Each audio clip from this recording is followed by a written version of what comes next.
Welcome, everybody. This is episode 5 of the Ravine Rundown Podcast with me, Miguel, Navarro, and Sergio. The Tokyo series has finally been completed. Let's talk about it, man. How we feeling? Man, hey guys, welcome back to the Ravine Rundown. Your boy Sergio, with my boy Miggy, recap of the Tokyo series, and man, what a fun and awesome series it was. Yeah, it was great, bro. And honestly, we talked about it a little bit last time. I was a little bit on the more negative side of You were. And I was telling you, I was like, dude, it's cool. It's going to be exciting. And it was. It was good. The fans showed out. It was a great environment. It was a lot different. It was a lot different to watch. Serge, I kind of want to lead with this question before we kind of get into it.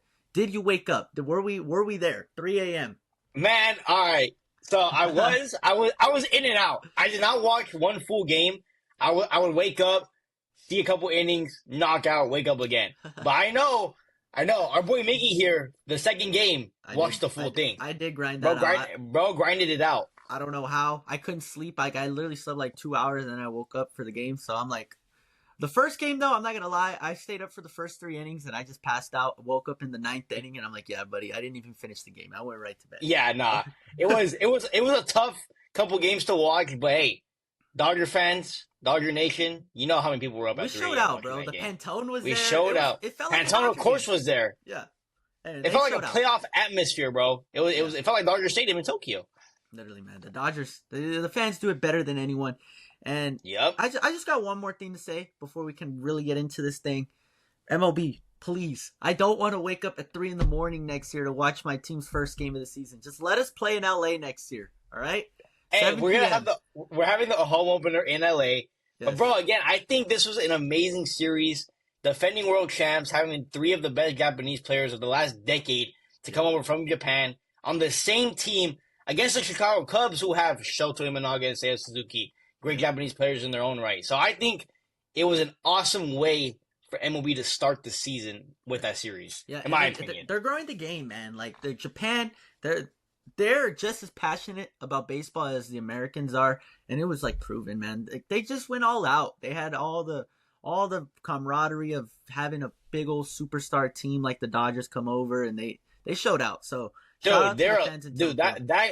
those crowds, bro, were electric, bro. Yeah. And that Tokyo Dome is a great venue. Great venue. It's beautiful. It's like legendary. And like, have you seen that clip of the Ohtani home run? And it's just rocking. It felt like a playoff game. Like, bro, they showed out. And then like the ball echoes off the catcher's mitt, bro. Like the sounds in there are just, I don't know. It was an awesome experience to watch on TV. I can't only imagine if I was there, bro. That would have been incredible. All right, next international game we're pulling up, Serge. We'll be there. Hey, we gotta go international, man, for the next one. We might have to, but like let us wait like 5 years, MLB. Okay, let me get my money up first.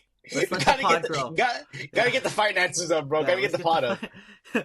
But yeah, Serge, game 1. Opening day, technically. Like, they don't really call it opening day or like for the first game because it was in Tokyo, but it was opening day. It was our first game. It technically was opening day. Yeah. The Dodgers, they won, Serge. They won the game 4-1. They did. Yamamoto got the win. Tanner Scott got the save. Serge, tell us how we scored. Hold on. Gotta bring it up right here.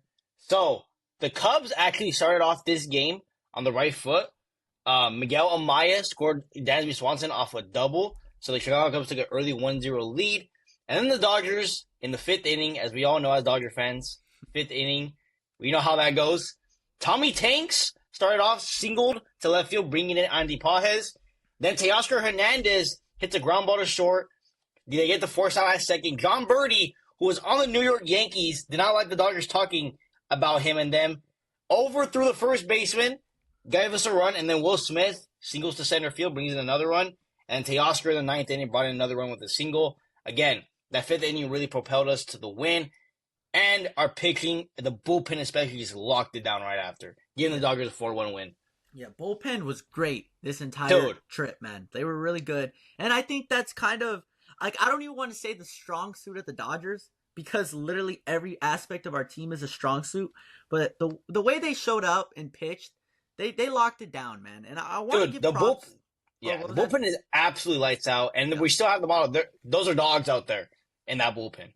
Yeah, they showed out. We were obviously still missing Evan Phillips and Bruce Gratterall and Michael Kopech, but the guys that were there and the guys that were performing, They were locked down. The Dodgers gave up 2 runs in 10 innings out of the bullpen. Great. And if we're being honest, the 2 runs that were given up, it was in the second game, and they were given up by Luis Garcia and Dreyer. Like, those guys are not projected to be on our team throughout the entire season. Nah. They're filler guys. So, dude, the fact that Kopech, Gratterall, and Phillips are not even healthy yet, and this bullpen is this lights out, bro. Dude, that's unbelievable, bro. Unbelievable. This bullpen is disgusting. Yeah. And I want to give, like, credit to the way the Dodgers played, baseball. It wasn't a very high-octane game. There wasn't a lot of home runs. There wasn't a lot of star power. There wasn't a lot of, like, really hard-hit balls throughout the game. They go out, and the Dodgers just got scrappy. Like, we can play both sides of it, Serge. I think these 2 games are the perfect indication of how diverse this team can be. In the first game, we won slapping singles around, moving guys over, pushing the envelope on pitchers, getting on base. In the second game, putting the ball in play. Yeah, putting the ball in play. Things happen when you put the ball in play. And in the second game, the Dodgers, before we get into that, spoiler alert, they won that game by just the long ball. They found the long ball in game 2. Crushing but in game 1, they didn't hit anything particularly hard. Tommy Edman, Will Smith's hits weren't really hit that hard.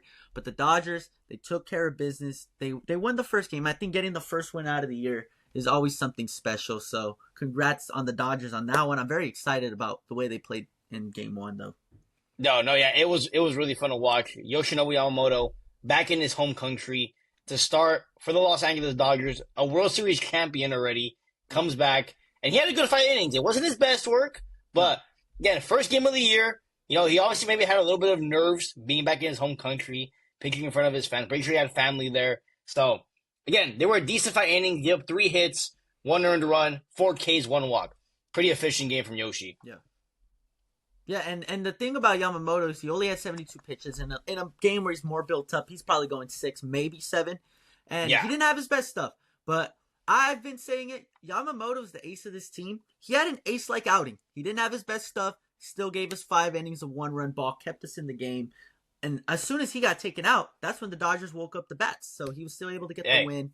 That was great, man. I'm happy. I'm really, really pleased about how the pitching side of things looked, especially the bullpen. It was nice. It was a great game. Some kind of points, like Ohtani got 2 hits and he kind of led the way. And this is a lineup, Serge, that was missing Mookie Betts and Freddie Freeman. So we had to do a little bit of a different approach to the game. And Tommy Edman, he slid right into the 2-hole, brought in a run. We had to move things around. Conforto had to face a lefty. He's not really a lefty-lefty guy. He went 1 for 4. So I think guys were able to be plugged and played, and we still won the game. I love it. No, it was absolutely great. Again, it's really sucked not seeing Mookie and Freddie there. Definitely want to see them in the series playing Japan. Obviously, Mookie was dealing with that illness, losing 15 pounds. It sounds pretty bad. Yeah. And Freddie Freeman with the rib injury again. We all kind of knew that he's still dealing with stuff. Didn't play, unfortunately, but Shohei really carried it. And man, gotta give our boy Tommy Edman, bro. We haven't even gotten to the second game, but bro, Tommy Edman, I'm telling you, it's gonna pop off this year. That 5-year, $75 million contract is gonna be underpaid for Tommy Edman. He has been an amazing addition to this team. You called it too, bro. And I'm not gonna lie, man. I want to point this out on the TikTok. We posted a clip of like Serge pretty much. He was picking Edman to be his most improved player, and Serge had a little bit of a crap for that. Like, oh, the NLCS MVP shouldn't be the most improved, but I'm like, they didn't look about his regular season play. He didn't look that good. Yeah. No, he was injured. We acquired Tommy Edman, and he wasn't even going to play for us. Yeah. Yeah, and I think Tommy Edman now, he's going to have a full season of just being able to put things together. He's going to be fine. He's going to be just fine. The fact that he wasn't even playing, he wasn't batting in the spot of the order he was expected to bat at. He wasn't playing the position he was expected to play. And he still showed out. He still helped us win. He was a big contributor in Tokyo. So shout out Tommy Edman. He always gets the job done, though. Like, he just seems gets like the job done. Guy. Yeah, clutch guy, clutch player. For real, it was great to see. I'm very excited about how Game 1 went because offense wasn't really there. Pitching kind of locked it down. But Serge, moving on to Game 2, this is a game that I was pretty happy about.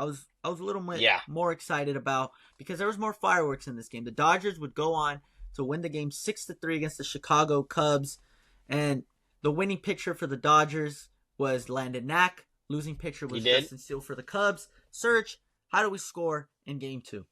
Man, this game was very exciting. A lot more fireworks, like Miggy said.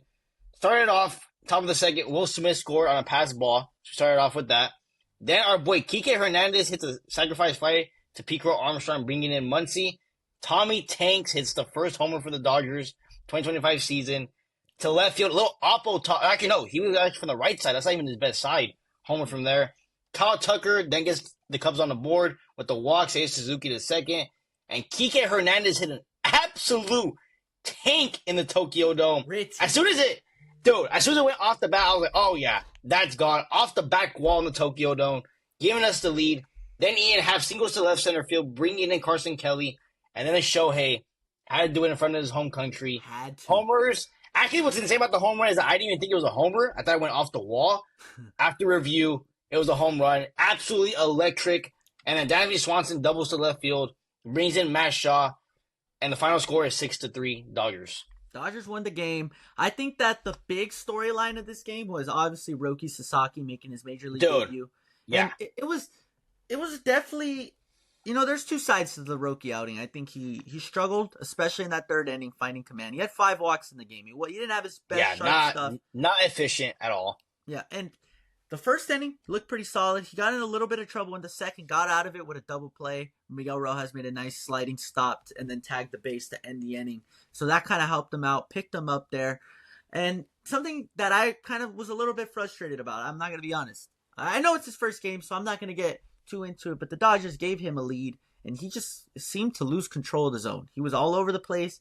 He wasn't throwing any off-speed pitches. His fastballs weren't even close. Like, he just seemed like he was in his head. And granted, it was his first game in the major leagues. He's a young kid, a lot of pressure. He was back at home. He probably wanted to perform his best performance. He didn't really have it, though. And you have anything on Roki just about his outing, Serge, from what you saw? No. Roki Sasaki, man, I was really excited to see his MLB debut. He came out firing. He was pumping, bro. He was in the 100s, 99s. And I think the start for him, 1, it's his first MLB start. 2, he's on the defending world champions with the Los Angeles Dodgers. There's a lot of pressure on him. 3, like you said, he's a young kid. He's 23. And 4, to make your MLB debut back in your home country in the Tokyo Dome, like I said with Yamamoto, he probably had family there, friends. The whole country is behind him. Again, he's a young kid going back into his home country. And again, I think he has a lot of adrenaline. And we saw in spring training, his location and command isn't there yet. Even Dave Roberts was talking about it. Again, it's very much different coming from the MPB to the MLB. But from what the 3 Ks, man, that split finger, disgusting work. It's a disgusting pitch. It's nasty. If he can really dial it down, it's going to be very effective in the league. The 5 walks, obviously, yes, the fastball wasn't there completely. The breaking ball wasn't there. And then what Roki is at, right now he only really has 2 pitches in his arsenal with the fastball and the split. He really needs to develop a third pitch, especially coming to the league. He has been working on a slider. He used that a little bit yesterday. It's really good. It's really good. You brought up the next point I wanted to bring up about Roki. He shied away from that pitch all night. He just didn't want to throw that pitch. And then in the bottom of the third, when he got in a little bit of a trouble, he ended up striking out. I can't remember who it was, but he struck out someone for the second out of the inning. Yeah. And then for the third out of the inning, on the 0-1 pitch, he threw the slider, and it completely threw the hitter off balance. It's such a great pitch, and that was his best off-speed, I would say, of the night. Like, it was just perfectly located. The guy was flailing at it. Then he would strike him out on the next pitch, get out of the jam. And I think Roki, big thing for him is just have some confidence, man. You can definitely tell. Your stuff is so good. Don't be nervous. Like, you're playing behind one of the best defenses in the league. I also need to bring that up. Like, let those guys work for you, especially with Rojas playing short yesterday. The defense looked amazing. I love Rojas at short. I love Rojas at short. He plays a pretty shortstop, man. He really is, man. But I think Roki, we could definitely say, was very nervous. You could tell was pitching off adrenaline and didn't have the confidence in his pitches. Mm-hmm. Again, I think too, like I said, he has to tinker the slider. It was really good that we showed yesterday, but if he could really tinker it and lock it down with that fastball at 100, that disgusting split finger that he just has, just swing and misses, and then get that slider down, he could really be an effective pitcher in the league. It literally doesn't even have to be that good. It just has to keep him off balance a little more. Yeah. And like it was a great pitch and it showed. I found the hitters. He struck out Michael Busch and then he would strike out Matt Shaw, but Matt Shaw looked disgusting. Like he looked horrible on that slider. And it was bad. Yeah, Roki, just be confident, man. Like that's our message. It was your first start. I hope he gets the jitters out, but this is something I want to bring up about his night. He had 5 walks, right, Serge? The only run of the game he gave up was off a walk. He gave up 1 hit. He gave up 1 real hit. That just proved to me that the only person that could beat Roki Sasaki is Roki Sasaki, man. Yeah, because he has lights out swing and miss stuff. We saw it with the K's. Giving up only 1 hit, but again, not having the command, not having the confidence in your pitches, being nervous is going to result in lots of walks. And like he did, he had 5 walks. That's a lot of walks for your first start. Yeah, it was a lot of walks, and I think he'll be just fine. He ended up, it wasn't his best stuff. Wasn't his best night. The Dodgers ended up giving up a run the next inning with Luis Garcia on the mound, and then as we talked about, Dreyer gave up a run as well. But after that, it was 2 shutout from Landon Knack. It was a great inning with 2 strikeouts for Kirby Yates. And Alex Vezia, although he got in a little bit of trouble in that last inning, he got the save. We won the game. Dodgers finished it off 6-3. I think our pitching just overpowered the Cubs. And I want to bring this point up. The Cubs are one of those teams this year where they're in the middle. They're in the middle. It's like, are they going to be good or are they going to fall off? It's really going to come down to the end of the year, how they play down the stretch, if they're going to make the playoffs or not. But I think this game, I know it's just the first couple games, but we just look like we outmatched them. We just look like a much better team. Yeah, no. You can see, and they even showed a couple, they were showing the camera on Craig Counsell, even him looking frustrated. Yeah. You can obviously tell that the talent-wise, it's so, like, we're up here, and the Cubs are, like, right here. Big difference. Like the Cubs, there's so many question marks with, like, that lineup, Kyle Tucker, no protection for him whatsoever. That lineup didn't look good. That lineup it didn't look good at all. The pitching, Justin Steele and Shota Imanaga had okay outings, not great. And besides that, I mean, what else is there? Same thing with the bullpen. You can obviously tell the difference of talent on paper. And yeah, the Dodgers went in there and they outmatched them in every aspect of the game. Yeah, they really did, man. And I know it's the first couple games, and I don't want to make rash decisions on the Cubs offense, but like Serge said, like, really, you look at that lineup. It was Happ, Suzuki, Tucker, Bush, Shaw, Swanson, Armstrong, Kelly, Birdie. Obviously, I know Nico Horner's probably going to be playing over John Birdie. But honestly, man, it felt like if we got Kyle Tucker out, we were going to be just fine the rest of the game, man. Like, there's no protection for him in there. And like you would expect, like, Swanson, he's going into his 3rd year as a Cub, hasn't done much in Chicago, man. Like, he was great with the Braves, and he hasn't done much in Chicago. Yeah, he really hasn't. But you know what? I think that also is a testament to how good the Dodgers pitching was, man. Like they really did go out and just attack the zone. It just feels like this is the point I want to bring up. The Dodgers kind of don't feel the pressure of having to strike everyone out because they're just they know their offense will pick them up. They know their defense will pick them up. The pitcher's perspective for the Dodgers is, listen, as long as I'm not walking everyone, we're going to be just fine. And it was shown with Roki. Like, the only reason the Cubs really got on the board was because of walks. Like, they didn't really it wasn't even like they were working good at bats. Roki was just all over the place. He couldn't find the zone. No. Yeah. But just to give us go for it. No, go. All you. I say just to put in perspective of how deep this Dodgers team is, especially on the pitching side, and how confident we have in our offense, bro. These are games that count. We were throwing in guys like Jack Dreyer and Luis Garcia that I didn't even know were on this roster. Just to give them some reps. And not to mention, too, we didn't even talk about the exhibition games between the Washington Tigers and your many Giants, but Blake Snell, besides that 1 inning he gave homers, looked really good. Glasnow looked great in those 2 innings he pitched. So getting these guys reps, again, this pitching is just, it's so deep. I've never seen a starting pitching rotation and a bullpen this, especially the bullpen, bro. The bullpen is unbelievable. Like, I know, man. Give us a 1-0 lead leading into the 6th inning. I'm confident. I'm completely confident. Got to go 5 innings and we win. That's If our starting pitcher gives us 5 solid innings, Yamamoto performed like the exact thing we need out of our starting pitcher. That's the blueprint. 5, and then you hand it off to whoever was it. I think Bonda went that night. Yeah, Bonda, Kasperius. Now, Miggy, I just want to ask you a question because I think I want to see your insight on this. Our bullpen, how deep and good it is. Right. Who is the weakest link in that bullpen? Who is the last guy you're taking in that bullpen? Okay, are we going like just anyone? Anyone. No setup, no clue. Just out of our entire bullpen, who's your last pick? If there's a big moment in the game, who do I trust the least? It's Anthony Banda. But like, I think that it's fine because Anthony Banda doesn't need to be our 8th, 9th, 7th inning guy. Like, he just needs to be solid against lefties and pitch those 5th, 6th innings. Like we're fine. And then if Anthony Banda's out there in the 8th inning, I'm also still pretty confident. Like, it's not even like Anthony Banda's bad. It's just I think everyone else is that much better. That much better. Yeah. Scott looked great. Vezia struggled, but he really got the first 2 outs and then kind of found some trouble. So Kirby Yates looked amazing at 39. Kirby Yates looked great.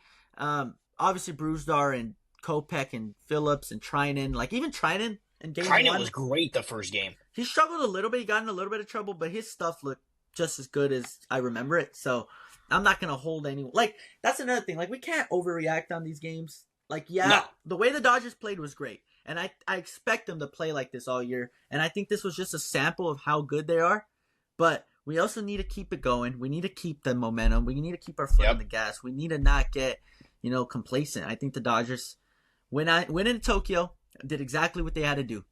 They gave the fans a show. Ohtani went deep, even though it was probably fan interference. Don't tell anyone that, though. Gotta give it to him. Gotta give it to Shohei. They went out, they hit the long ball. Roki and Yama pitched, and the best part is we left with 2 wins. So I think the Dodgers handled the Tokyo series perfectly. It was perfect. It's what they had to do. Went in there, won 2 games against the Cubs. And again, I don't even think the Dodgers' mindset was really even winning these games, but it was just more of putting on a show for the country of Japan. Shohei, man, you could tell, you could tell he's like the president there, bro. Like, he is that guy in Japan. You see Shohei everywhere. He was on everything there, and you could tell when he went up to the plate, he was hacking. And that home run really just put the stamp, I am Shohei Ohtani, and this is my stuff. And it's crazy, bro. In Japan, and he's literally almost like the face of MLB. It was only right that crazy. He freaking went yard. It was only right. It's only right. Only right. And it's only right that Yamamoto and Roki Sasaki started. I mean, the Dodgers can't write it up. Yeah, they won both games, and Roki shouldn't even have really been out there as our number 2. But we still found the win. And another thing, I kind of want to bring up this point. Craig Counsell, why are we intentionally walking Shohei? I know you guys are trying to win the game. But man, come on, man! You guys were not going to win anyways. Give the people what they want. Everyone, man, that was a low ball move, bro. Come on, you're already losing, bro. It's for the fans. I get it. It's a real game. I get you got to play strategy, but I mean, come on, Come on. I think he's a little salty. I think he's a little salty. Yeah, he looked pissed though, dude. He looked. No, he looked frustrated. Yeah, he was. Yeah, that contract for the Cubs right now. I don't know. I just don't think Craig Counsell done to earn that contract. He was great with the Brewers. Don't get me wrong. Series appearance. 1 championship series appearance earns you what was before Dave Roberts' extension the highest paid contract. Yeah.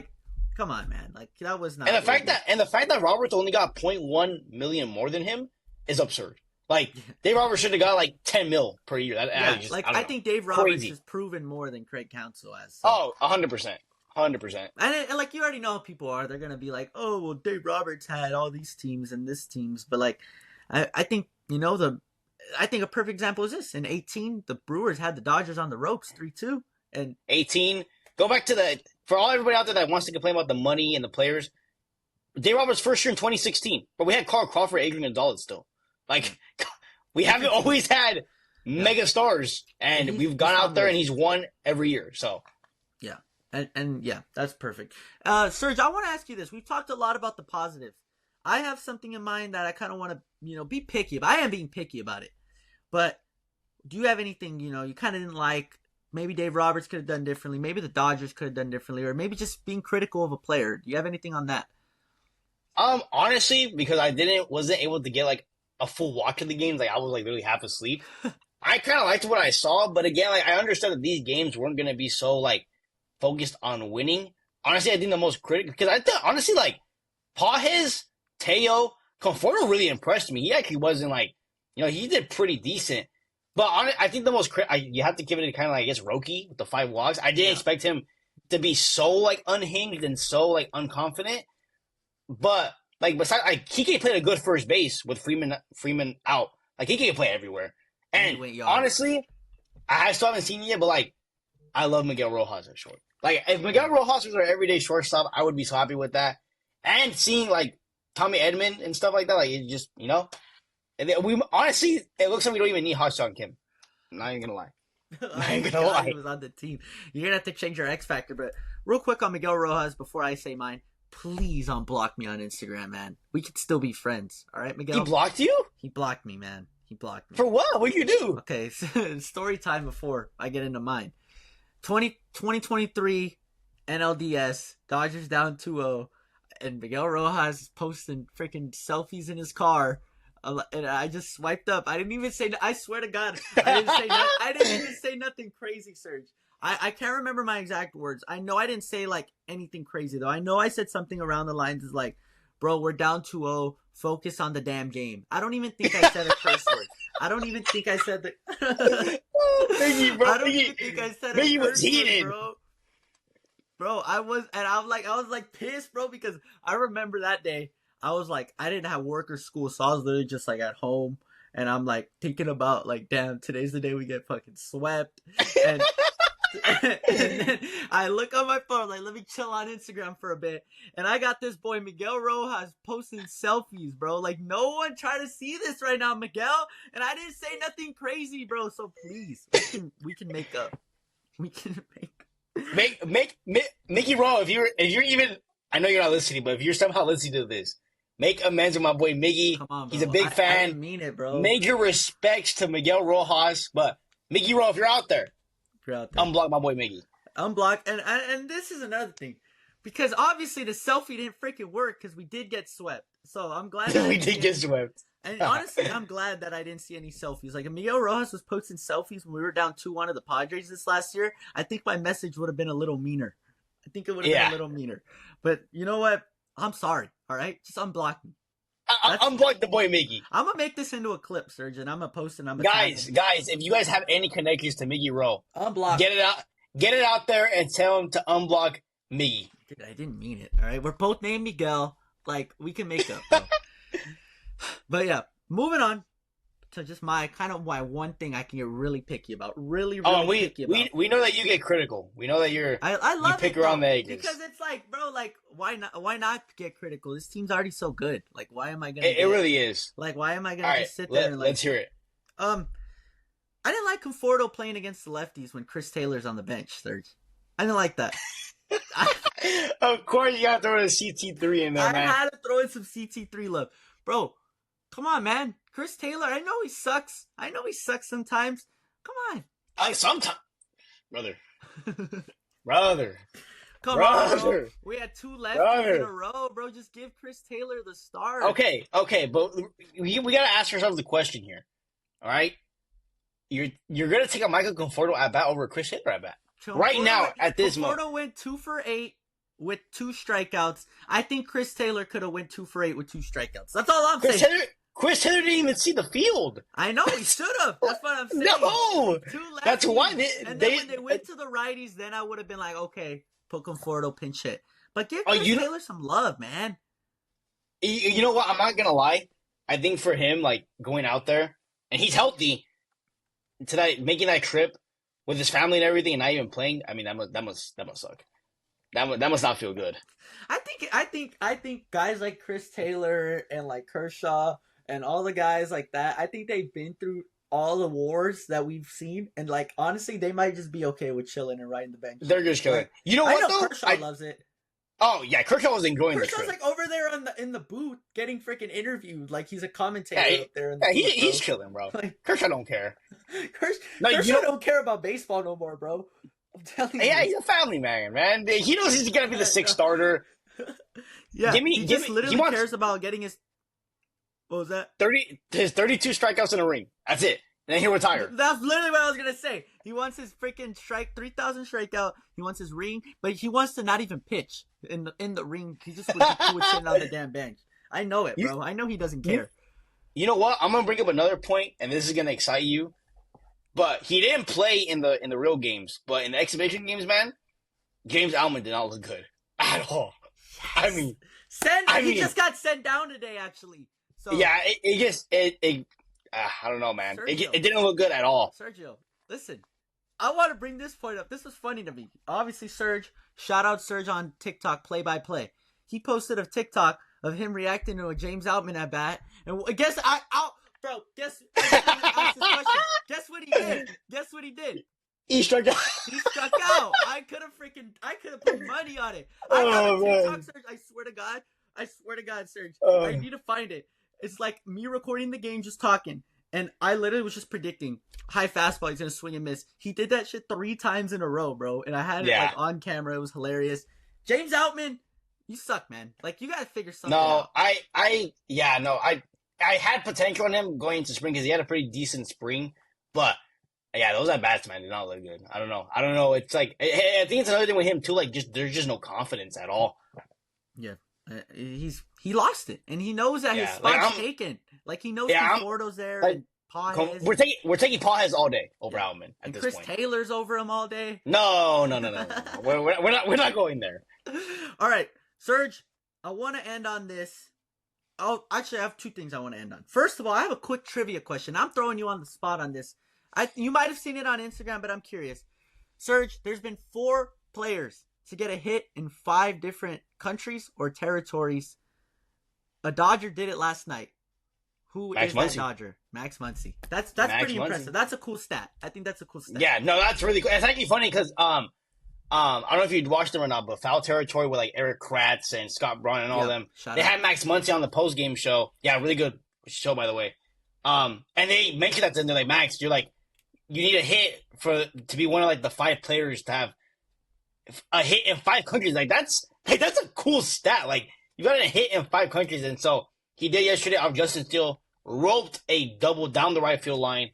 Yeah, Max Muncy, a hit in 5 different countries. Pretty cool. Yeah, that's awesome. Serge, can you name the 5 places? If you can do this, that'd be sick. So, U.S. obviously. Okay. So the U.S., Japan, Korea, Mexico. Ooh. What's the other? I struggled on the 5th one. Don't overthink it. That's my hint to you. Australia? No, bro. Don't overthink it. Trust. It's a team that's in the MLB. Oh, Canada. Yeah. I struggled. I had to look it up, too, when I first heard it. And I'm like, wait, I forgot about the Blue Jays. But, yeah, that was pretty much it. That's pretty Dodgers, cool. Yeah, that was pretty cool. Shout out Max Muncy for that. The Dodgers, though, they're going to be going back home. We're going to probably try to get back our sleep schedule back and play a couple exhibitions against the Angels this weekend. And then next Thursday, real opening day. All right? Real opening day. I guess hopefully the Tigers... Mookie and Freddie are back too. That's I really hope so, man. Again, with like the Mookie, we haven't gotten full details. All we know is that he lost 15 pounds and he's been sick for a while. He didn't look good during warm-ups in Tokyo Series. You could tell he looked like sick. And Freddie, man, we want to see Freddie on opening day. He's the World Series MVP coming back to Dodger Stadium. He's got to be there. He's got to be in that lineup. Ring night. Serge, you gonna be there? Yeah, guys, I'm gonna be there for the ring ceremony. It's gonna be awesome. And dude, you know why I'm so excited for that? Because I think the Detroit Tigers, they're the aces to Tariq Schoolball. He's gonna start opening day. But second, Jay Flair coming back to LA to get his ring. So it's gonna be fun. I'm gonna try to get some clips for you guys. I'm gonna be there if any guys are out there and they see me. Again, I don't know how big we are out there, but Serge, I might get recognized. I'm gonna be honest with you. Maybe. We might get recognized by like your mom. That might be about it. You know what, man? About it. But hey, yeah, man, we're gonna be at the ring. I'm gonna be at the ring ceremony. Gonna get clips for y'all. But I can't believe it. Oh, Dodgers opening day is a week away. So excited. I've never been this excited for a season. I think in my life.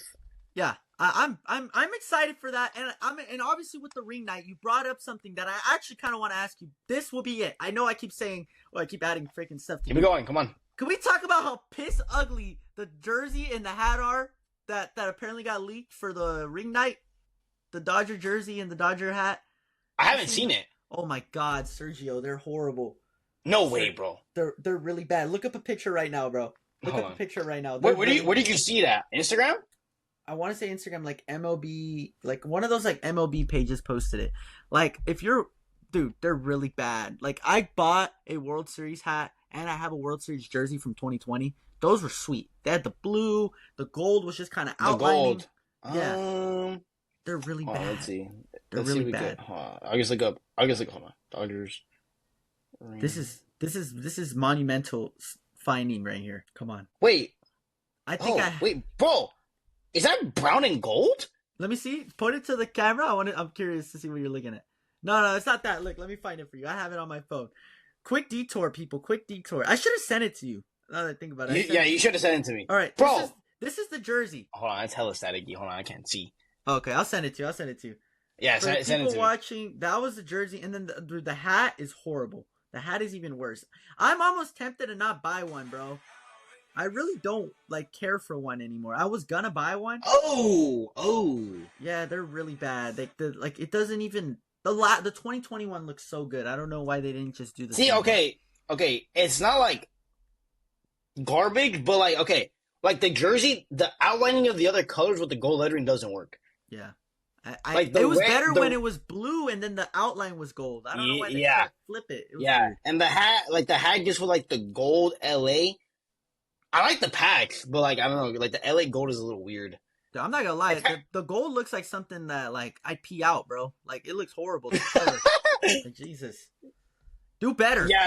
Yeah. This that's not it. Yeah, I don't know. No, that was not. Yeah, that's not gonna. I don't know, guys. You guys let us know down in the comments if you guys like the jerseys. But yeah, that's all I got. Tokyo Series Surge. We'll probably be back to recap the first real series of the year. So, thank you guys for watching. Look out for clips. Follow us on Instagram and TikTok at HangerPod, and follow Serge at the Play by Play Podcast. Thank you everyone for watching. Thank you for the shout out. Thank you for the shout out, guys. Again, hope you guys enjoyed the episode. We will be back. Our next episode should be real games. The MLB season is here. It's gonna be a long, fun season with me and my boy Miggy gonna be recapping everything Dodgers baseball here. And yeah, give Miggy a follow at HangerPod. Give me a follow at Play by Play. And, of course, give our show at Ravine Rundown a follow on TikTok, YouTube, Instagram. See you guys on the next one.